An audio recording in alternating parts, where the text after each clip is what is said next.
जय हिंद दोस्तों, स्वागत है आपका 9th क्लास मैथ की पहली वीडियो में, जिसमें हम सब जानने वाले हैं कि 9th क्लास के मैथ के सिलेबस में हम लोग कौन कौन सा चैप्टर पढ़ेंगे या पढ़ने वाले हैं। तो चलिए शुरू करते हैं। देखिए, 9th क्लास की पहली चैप्टर आपकी है वास्तविक संख्या। वास्तविक संख्या किसे कहते हैं, इसके बारे में हम लोग इस चैप्टर में पढ़ेंगे, जिसमें हम लोग जानेंगे कि इस अध्याय में वास्तविक संख्या की परिभाषा, प्रकार, गुणधर्म तथा संख्याओं के अभाज्य गुणनखंडों में विभाजित करने की विधि पढ़ेंगे। और संख्या रेखा को कैसे दर्शाते हैं, इस सब को किसमें पढ़ेंगे, इसी चैप्टर में पढ़ेंगे।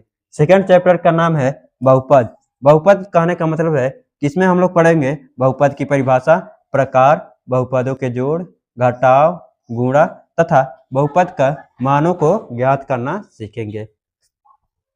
तीसरा चैप्टर है आपका बहुपद के गुणनखंड। क्या है? बहुपद के गुणनखंड। बहुपद के गुणनखंड में हम पढ़ने वाले हैं बहुपदों के गुणनखंड निकालने की विभिन्न विधियां तथा उनमें सर्वसाधारण गुणनखंड और सूत्र तथा तुलना आदि पढ़ेंगे। चौथा चैप्टर आपका है नियामक ज्यामिति। नियामक ज्यामिति इस अध्याय में निर्देशांक तल, बिंदु, दूरी सूत्र, खंड विभाजन सूत्र तथा ग्राफ के आधार पर समस्याओं का अध्ययन करेंगे। पांचवा चैप्टर आपका है दो चरों वाला रैखिक समीकरण। दो चरों वाला रैखिक समीकरण कहने का मतलब है कि इसमें सिर्फ दो ही चर होंगे या दो से अधिक भी आ सकते हैं।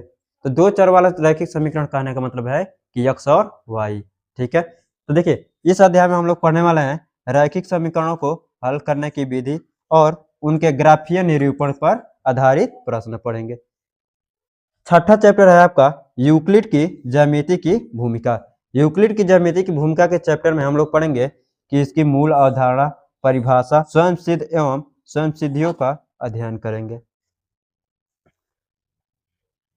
सातवां चैप्टर आपका है रेखाएं एवं कोण। रेखाएं एवं कोण में हम लोग क्या क्या पढ़ेंगे, तो विभिन्न प्रकार की रेखाएं, कोणों के प्रकार तथा उससे संबंधित प्रमेयों का अध्ययन करेंगे। आठवां चैप्टर आपका है त्रिभुज। किसका है? त्रिभुज। तो त्रिभुज में हम क्या पढ़ेंगे, इस अध्याय में पढ़ेंगे त्रिभुज की परिभाषा, प्रकार तथा त्रिभुज से संबंधित प्रमेय और समस्याओं का अध्ययन करेंगे। नौवां चैप्टर आपका है चतुर्भुज। चतुर्भुज के जितने भी गुणधर्म होते हैं, क्षेत्रफल होते हैं, अर्थात चतुर्भुज की परिभाषा, गुणधर्म, क्षेत्रफल तथा संबंधित प्रमेयों को पढ़ेंगे।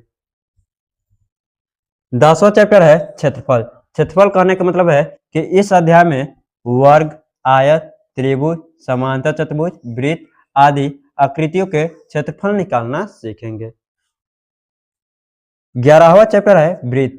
वृत्त क्या होता है, इसकी परिभाषा, उसके भाग, चाप, जीवा, व्यास, त्रिज्या तथा वृत्त से संबंधित प्रमेयों का अध्ययन करेंगे।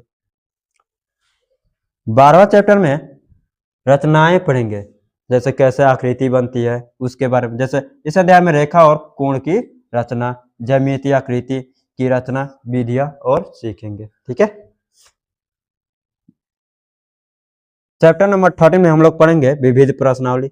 मतलब जितने भी ये चैप्टर हैं 7, 8, 9, 10, 11 एंड 12, इन सबको एक विविध प्रश्नावली के हिसाब से इसका क्वेश्चन सॉल्व करेंगे। 14 नंबर चैप्टर है आपका हीरोन का सूत्र और इसका प्रयोग। हीरोन का सूत्र और इसका प्रयोग, जिसमें हम लोग पढ़ेंगे हीरोन के सूत्र द्वारा त्रिभुज का क्षेत्रफल निकालना और उसके विभिन्न अनुप्रयोगों को समझेंगे। चैप्टर 15 में हम लोग पढ़ेंगे घनाभ तथा घन, जिसमें हम पढ़ेंगे घनाभ और घन की सतह, क्षेत्रफल और आयतन ज्ञात करने की विधि।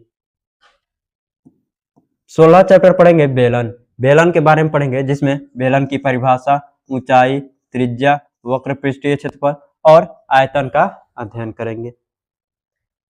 चैप्टर नंबर 17 में हम लोग पढ़ेंगे, इस अध्याय में हम लोग क्या क्या पढ़ेंगे, तो गोले की परिभाषा, परिष्ठीय क्षेत्रफल और आयतन निकालना सीखेंगे। 18 में विविध प्रश्नावली है, मतलब हीरोन के सूत्र से लेकर गोला तक जितने भी चैप्टर हैं उन सभी का इसमें प्रश्नों को हल करेंगे। 19 नंबर में सांख्यिकी आंकड़ों का आलेखीय निरूपण, जिसमें हम लोग डाटा के बारे में पढ़ेंगे। आलेखों जैसे वार ग्राफ, रेखा ग्राफ, वृत्त आरेख, यह सब किसके बारे में पढ़ेंगे, तो कौन सा चैप्टर है, सांख्यिकी आंकड़ों का आलेखीय निरूपण। चैप्टर नंबर 20 में हम लोग पढ़ेंगे माध्य, माध्यिका और बहुलक। इस अध्याय में क्या पढ़ेंगे तो सांख्यिकीय आंकड़ों का औसत, माध्यिका और बहुलक ज्ञात करने की विधि। चैप्टर नंबर 21 ये सबसे इंपॉर्टेंट है, जिसका नाम है प्रायिकता। प्रायिकता में हम लोग क्या जानते हैं कि बारिश होगा या नहीं होगा, कितनी संभावना है, ये सभी किस में पढ़ेंगे, प्रायिकता में। इसमें पढ़ेंगे कि घटना, प्रायिकता की परिभाषा, प्रायिकता ज्ञात करने की विधि और उसके उपयोगों को समझेंगे, जिसमें हम लोग जानेंगे कि क्या करना है क्या नहीं। जैसे मान लो कि किसी पासा को फेंके तो छव आएगा कि नहीं आएगा, उसकी प्रायिकता कितनी होगी, इन सबको बारे में हम लोग किस में पढ़ेंगे तो प्रायिकता में। तो आज की वीडियो यहीं समाप्त करते हैं। जय हिंद, जय भारत।